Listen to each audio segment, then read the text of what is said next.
All right, Brokers Are Better Facebook community. We have Brian Vieaux with us. Brian Vieaux is the former SVP of Flagstar's third-party origination and wholesale division. Prior to that, he spent 20 plus years in the mortgage industry. IndyMac, I believe you were at Citi. Yeah, way back in the day. So he's an industry veteran. I met Brian for the very first time when he was running TPO at Flagstar. And,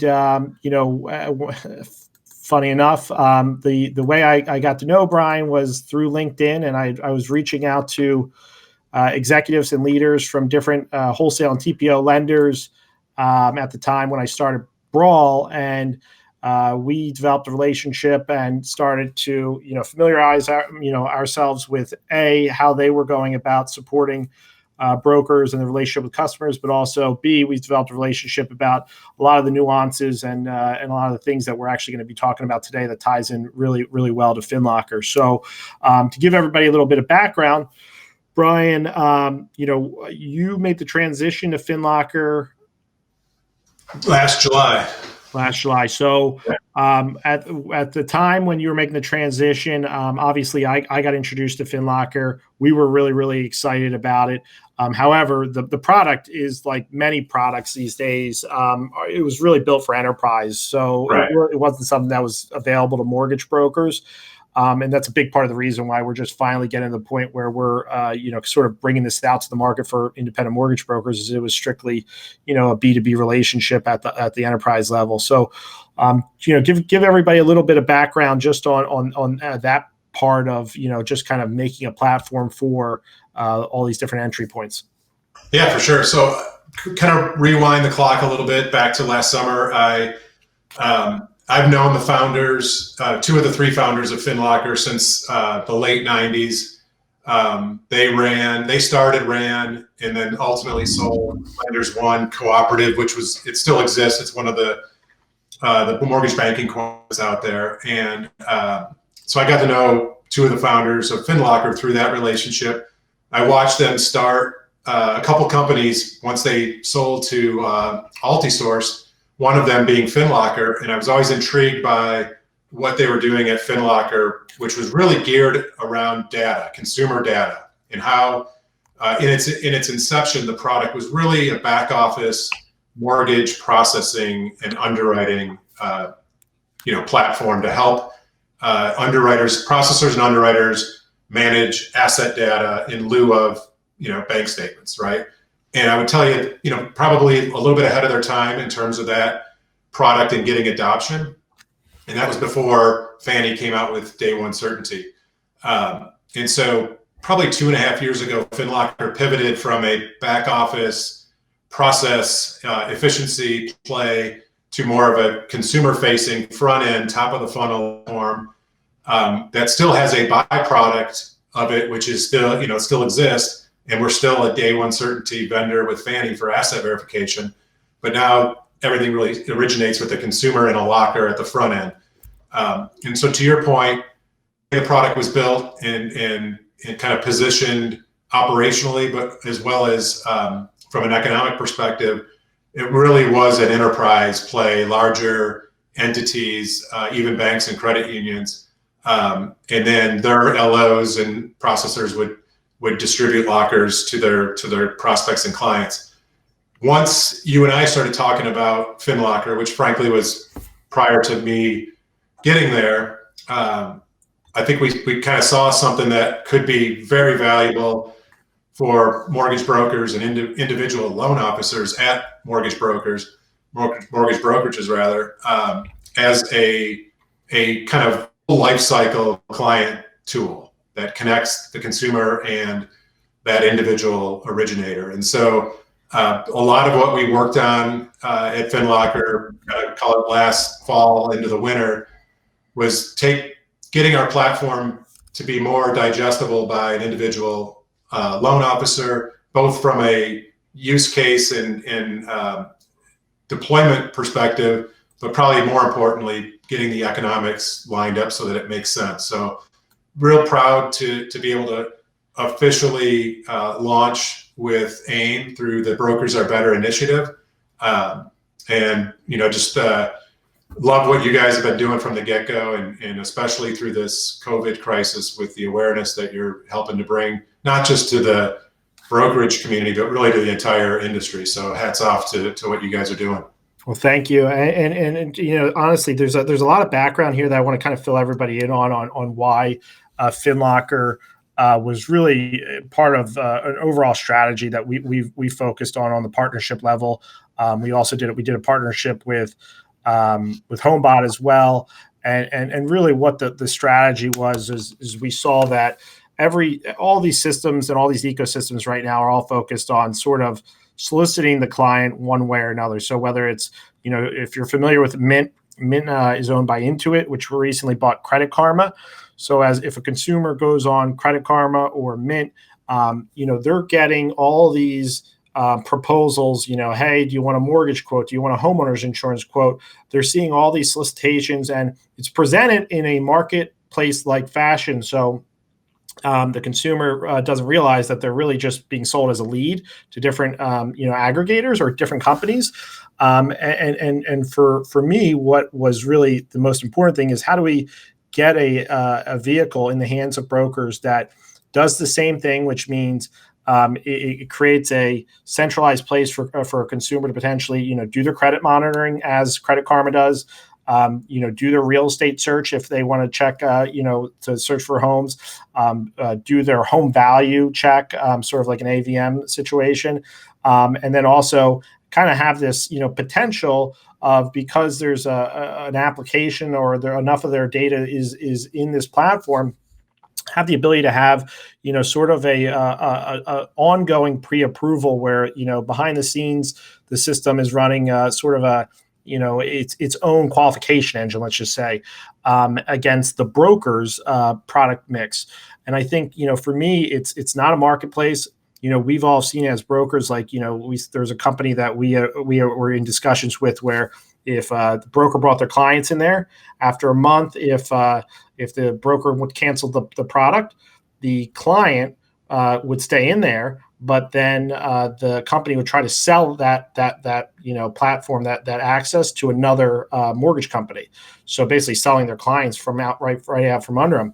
This is a product that is exclusively, it's a consumer experience, but the broker is the one that is the subscriber. They're the ones that have the business relationship and own those lockers. So, I think the future of our industry, and it's been a hot topic. We've seen it with American Express, with their offerings from different mortgage lenders, is everybody's trying to put everything in one spot. So whatever their captive marketplace is, the consumer doesn't shop around. And really with Finlocker, we're trying to build a partnership that allows the consumer that same information, but based upon just the mortgage broker. Yeah, I would, piggybacking on that conversation or that point, I would say there's a massive race to get to the consumer first. There's no doubt about it, and we see it in mortgage, but across the entire financial services industry, and it's just getting amplified with the ability to aggregate data. And data is king, right? It's I heard someone say data is like the new oil. It is in financial services. The more data you have on a consumer, the better offer you can make, and frankly, the better service you can provide and services you can provide to a consumer. So, what really excited me about Finlocker when I decided to not only invest in the company but leave, what I would tell you was one of the best places to work at Flagstar Bank. It was truly a great place to be. I think I had one of the best jobs in the industry, frankly. And I'm not saying that from an arrogance perspective. I'd say that humbly, because I think I was very blessed to be able to be where I was at for as long as I was at, doing what I was doing with the people I did it with. So, but for me, what I saw at Finlocker was this unbelievable opportunity to get involved with a product that is clearly where every financial services company is trying to get to, which is getting to connecting to a consumer and connecting to their data in a way that you can make very custom, personalized offers. And so This platform, because of its nature, we're B2B2C. We're 100% B2B2C, right? So equate us to UWM in that fashion. We don't have a retail business at Finlocker that is going direct to consumer with our product.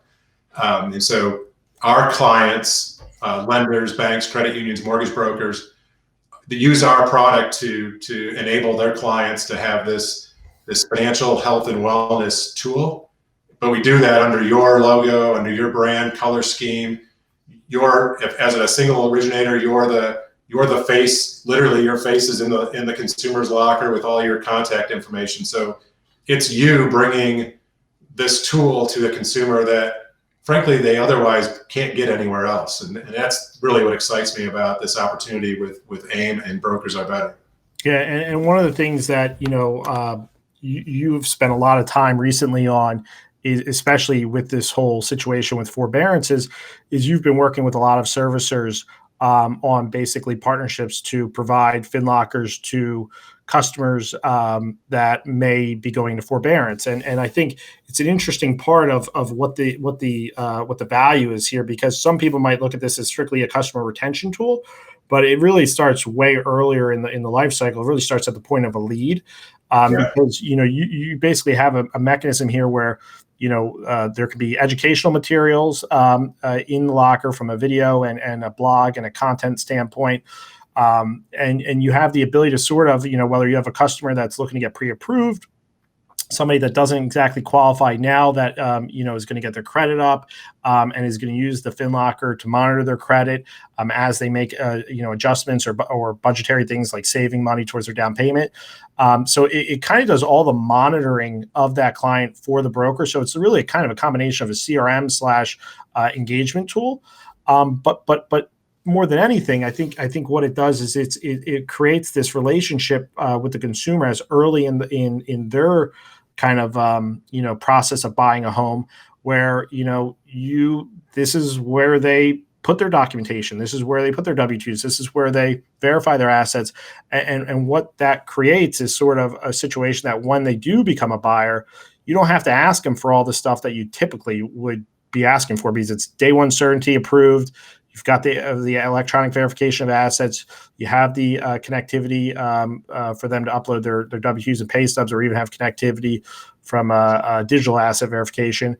So I think from us as brokers, one of the things that I try to tell people about is this is kind of eliminating the whole point of sale and putting everybody in a position where if you put the consumer in there at the right point early enough, you go from prospect to data-rich file to loan application when they're ready to qualify. Yeah, exactly. And just to go a little bit further, I think it sometimes helps to identify like a specific persona. So for a minute, I would ask everyone to kind of identify the first-time homebuyer persona. And so they're typically going to come into your sales funnel as an originator sometime before they're really ready to transact. And in a perfect world, they're coming to you first for counseling and advice on how to become mortgage ready. And so to Anthony's point, getting them invited into a Finlocker, months before they're ready to purchase that home actually solidifies the relationship and that consultative relationship that you have with them. And so in that experience as a first-time homebuyer coming into a Finlocker, monitoring credit, right? So let's say they're not quite where they need to be from a credit score perspective. So we give them access to their credit so they can not only see their score, but their entire report. Any alerts to changes on their credit will happen inside the locker for them. We actually got a cool feature that'll be released in one of our upcoming sprints. It's either tonight or in 2 weeks. We're including a link in the credit widget for consumers to opt out of credit triggers. So another feature for I think brokers will like is coaching their consumers when they enroll their locker. One of the first things they do after they enroll their credit is go into the widget, click the opt-out link, and that'll remove them from all the trigger activity that happens out there.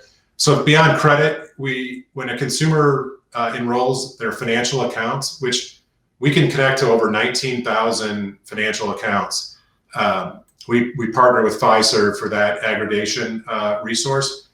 And so they power about 40% of the U.S. banking industry from a core banking perspective. So when we're connecting to a financial account of a consumer that's actually powered by Fiserv, we can get up to 24 months of transactional data in that initial harvest. And then every evening we harvest all of the transactions from that day for each account into the locker. The transactions are all categorized either and further subcategorized, which then powers the spending analysis and the budgeting and goal setting tool. So again, for a first-time home buyer, trying to understand where they stand relative to being ready from a debt to income perspective, et cetera, we've got tools that they can use to help them budget and potentially reduce or eliminate some non-essential spending to get themselves in a place where they qualify, which also pivots right in with what we're doing on the servicing side with helping some servicers with early engagement with customers who've elected for forbearance. Yeah, so basically, it's bringing intelligence to basically your let's just think of it as loan originators that generally has historically been exclusive to the servicer or the people that work in the servicing call centers, because it's giving moment by moment kind of engagement. Things that are happening in that person's life, whether it's hey, the credit score went up, so maybe when you put them in there, they had a 640 credit score and you did a FHA loan for them. Now all of a sudden they have a 700 credit score. And maybe when they bought the house, they put 10% down and the home valuation is now saying that AVM is telling you that they have 20% equity. So you can get rid of their mortgage insurance. So it really does kind of takes the work off of right now when people are doing their database management to identify who to refi. The system is sort of telling you, hey, this customer, you don't have to wait for rates to drop. They can get rid of their MI now. Or, hey, this customer's credit score went up. And when you did the loan for them, it was, based upon this credit score. Now they have a 720 credit score. So you're going to be able to give them a better rate. So those are the things that always have been sort of only available to your big, call centers for the most part. Yeah. If you think about, so we're a native app on both iOS and Android. So if you think about the way that Finlocker is going to communicate with the consumer. Of course, the consumer, when they set up their profile, they can select whether they want to get emails or in-app notifications or both. But when the consumer is in, a Lund Mortgage Finlocker, as an example, and then they download the app on their phone, you now become connected to that consumer on their phone, and it's I think one of the key differences is there are some mortgage apps out there, but in a lot of ways, mortgage apps are kind of transactional. They're one and done, and there's not a lot of reason for a consumer to come back to a mortgage app after they've closed on a mortgage. And so one thing that we help transact or facilitate rather is a mortgage, but it's not everything we do. We're much more holistically looking at the consumer's entire financial life. And then once they're ready to transact a mortgage, whether it's a refinance for a rate and term because rates dropped all of a sudden, or they need to debt consolidate, cash out, or potentially, the agencies come up with some unique, HAMP HARP 3.0. If you have a bunch of your past clients and prospects ready to go, and a program like that comes out, or we see, a point in time where rates move in the money for a large segment, and they've already been in a locker, they've got all their documents lined up and ready to go. It could be a pretty interesting way to get people to the front of the line, so to speak, for some opportunities that are out there. Yeah, that's an interesting comment, because when you think about that, HARP was dates, you had to have a loan that was taken out after a certain date and before a certain date. It had to be, basically a Fannie Mae or Freddie Mac loan. So this system would have access to the credit report and have access to everything you would need from a credit profile perspective to be able to validate, hey, HARP 3.0 just came out hypothetically. This is a Fannie loan. It was taken out after this date.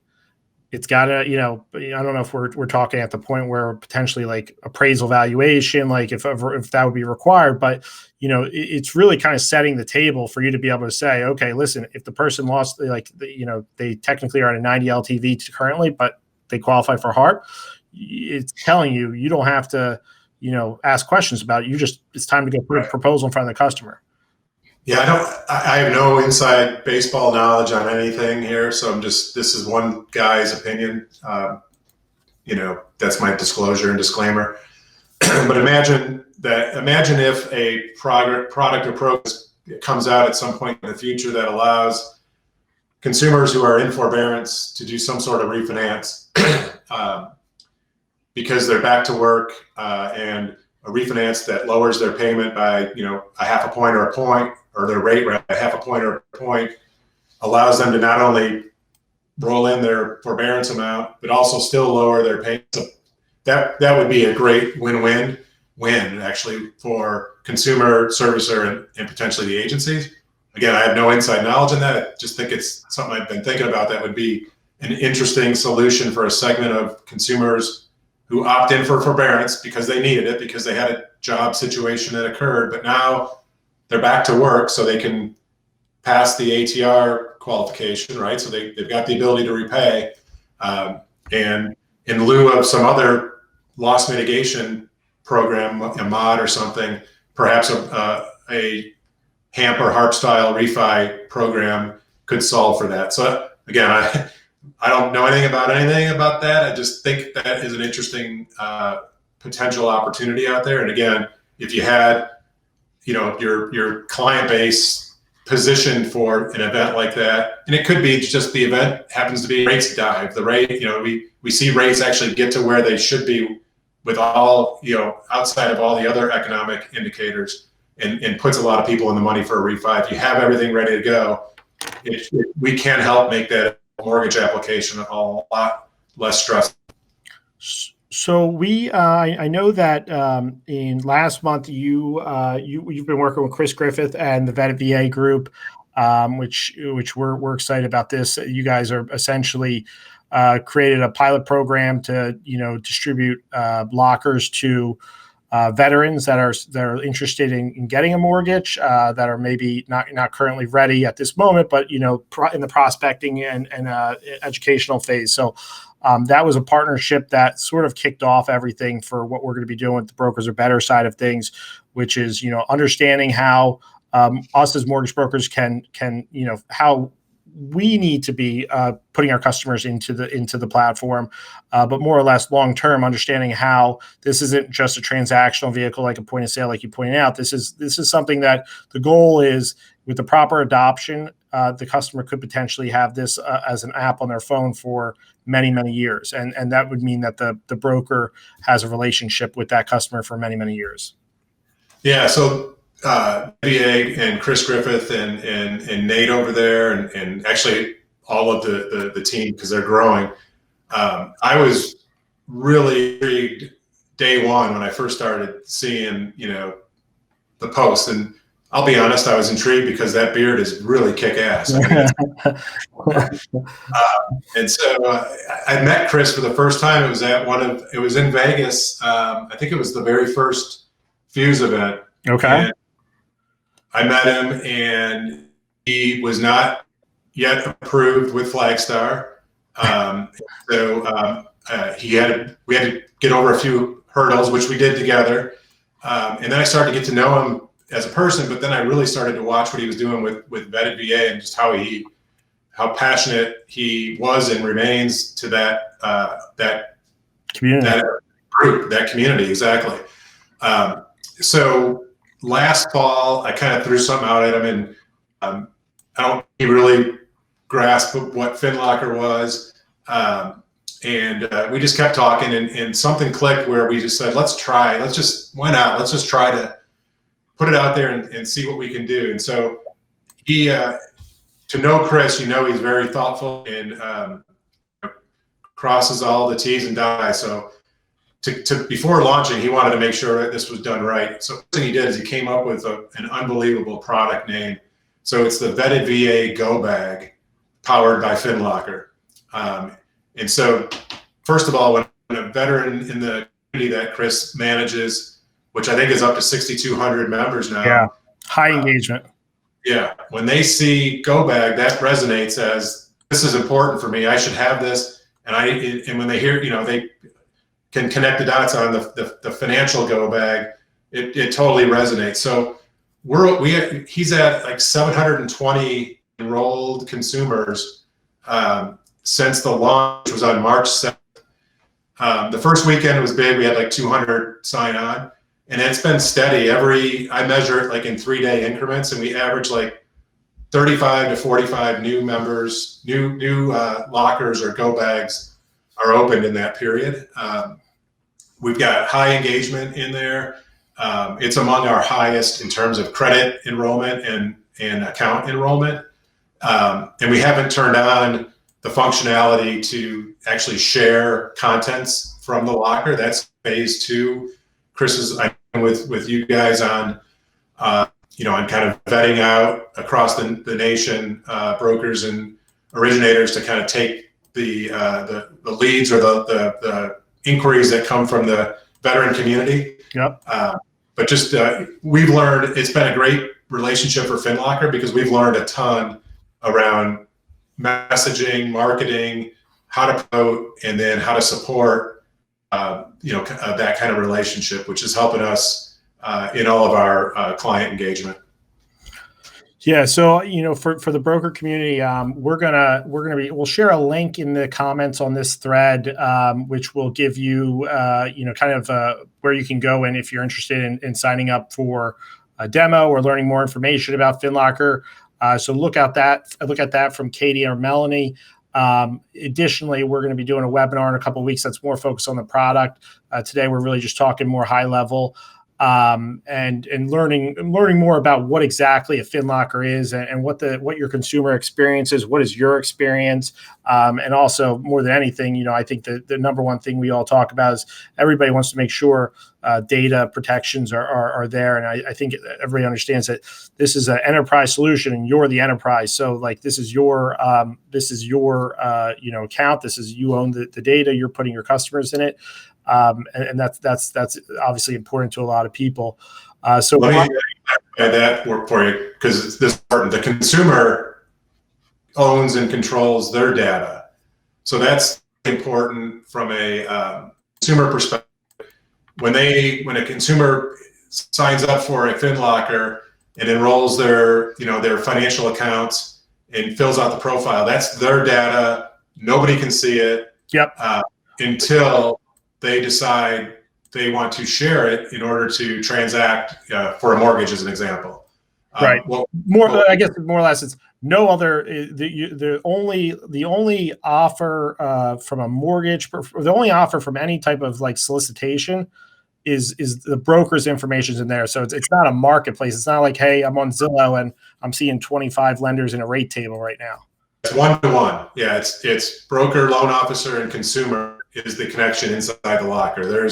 We do not marketplace that we connect to. We do not push any. We don't have any other products at Finlocker getting through there. You as a loan officer or broker control two points inside the locker. Offers widget. It's your widget. You can have up to 3 kind of static offers or messages there, and then you all have a blog that you can control. So if you have your own blog RSS feed, we can tie it in there. So talking with Anthony and the team about potentially having a blog that's kind of powered by AIME that's more consumer facing, but on behalf of brokers. So that could be a downstream benefit as well. Yep, absolutely. So we're coming up on time here, so we're going to wrap up. But a couple things here, guys. Number one, please look out for the demo the information to the Finlocker Brokers Are Better website link that we're going to be sharing in the comments. That's where we can register for demo. In addition to that, we're going to be scheduling a webinar here, just as we did recently with MBS Highway and HomeBot. We're going to be doing one for Finlocker, so you'll be seeing that in the Brokers Are Better Facebook group. And the last thing is from a standpoint of Brian being, he's in our Brokers Are Better Facebook community. He contributes in a big way. He comes to our events. So when it comes to who we do partnerships with, for us, it's very important that we trust and we have alignment with the people, with the leadership of the companies that we do this stuff with. So, there's the product is one part of the due diligence process, and then like the actual leadership and the commitment to, serving our audience and serving our group and serving, obviously our interest, meaning, mortgage brokers' interest. Brian understands us. His whole entire career has been in TPO and interacting with mortgage brokers. So I could say that from an alignment standpoint, there's no greater alignment than we're going to find with a technology company than a company that's led by Brian. Thank you for that. Last thing, guys, just a reminder, tomorrow we have a State of the Industry Facebook Live at 1 p.m. Eastern Time on the MBS Highway Facebook page. It's with Barry Habib, Dave Stevens. We also have, I'll be on there, and Chris Whalen will also be on there. So it's going to be a very, very strong lineup. We're going to discuss a lot of things that are going on at FHFA, a lot of things that are going on with Fannie and Freddie. Really, really important things and very impactful. So be sure to tune into that. Brian, thank you very much for taking the time today. Thank you, Anthony, and look forward to getting this thing rocking and rolling. Absolutely. We appreciate you. Thanks.